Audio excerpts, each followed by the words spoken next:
হরে কৃষ্ণ বন্ধুরা, সকাল সকাল আমি আজ গাড়িটা ধুয়ে দিয়েছি, কারণ আমি যাবো দোকানে। গাড়িটা কিছুক্ষণ আগে ধুয়েছিলি, তাই সিটটা পুরোপুরি ভিজেই ছিল। তো মাকে বললাম একটা কাপড় নিয়ে আসতে, কারণ আমাকে সিটটা মুছতে হবে আর দোকানের জন্য এগিয়ে চলে যেতে হবে।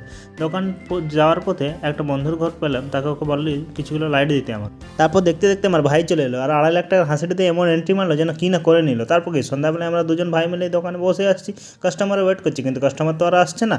তারপর কি এই যে দোকান বন্ধ করার প্রসেস চালু হচ্ছে, ক্যামেরা ধরেছে আমার ভাই আর আমি এদিক ওদিক করছি, সামান কোনটা ভিতরে বর কোনটা।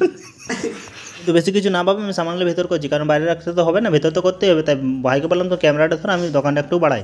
তাই দোকানটা বাড়াই করে আমাকে টেম্পুটা ভিতর করতে হবে। তাই আমি ভাইকে বললাম তুই ভালো করে জুম করে ভিডিওটা কর, কারণ আমি মহিন্দ্রা স্করপিওর মতো টেম্পুটা ঢুকাবো, তো তুই ভালোভাবে দেখবি, ধরবি, না হলে তুই পড়ি।